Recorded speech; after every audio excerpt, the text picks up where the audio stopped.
पश्चिम बंगाल में 23 अप्रैल को पहले चरण के लिए रिकॉर्ड तोड़ वोटिंग हुई, जिसकी चर्चा सियासी गलियारों में तेज है। अब 29 अप्रैल को दूसरे चरण के लिए मतदान होना है, जिसे लेकर पार्टियों ने चुनावी मैदान में अपनी पूरी ताकत झोंक दी है। इस बीच सीएम ममता ने बीजेपी पर बड़ा हमला बोला, तो वहीं गृह मंत्री अमित शाह ने एक बड़ा दावा भी कर दिया। तो क्या है इस वक्त बंगाल में सियासी माहौल, जानेंगे इस रिपोर्ट में। पश्चिम बंगाल में पहले चरण के मतदान के बाद सियासी सरगर्मी और तेज हो गई है। पार्टियां एक दूसरे पर आरोपों की बौछार कर रही हैं, जिसे लेकर राज्य का सियासी पारा 7वें आसमान पर है। इसी कड़ी में मुख्यमंत्री ममता बनर्जी ने बीजेपी पर तीखा वार करते हुए कहा, भाजपा के लिए काम करने वाले सभी लोगों के नाम सूचीबद्ध हैं। आपने भाजपा पृष्ठभूमि के आधार पर लोगों को लाया है और उसी के मुताबिक अधिकारियों की नियुक्ति की है। याद रखिए, आप हमें हराने की क्षमता नहीं रखते।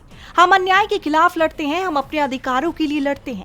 मेरा जन्म बंगाल में हुआ है और मैं बंगाल में ही मरूंगी। बंगाल जीतने के बाद मैं दिल्ली पर कब्जा कर लूंगी। मुझे सत्ता नहीं चाहिए, मुझे दिल्ली में भाजपा का विनाश चाहिए।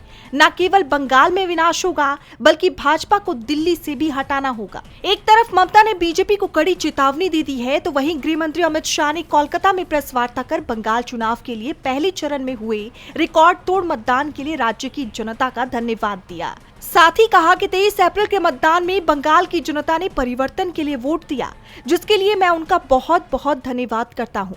इस बार राज्य में चुनाव बेहद शांतिपूर्ण तरीके से हुए हैं, जो अपने आप में एक बड़ी उपलब्धि है।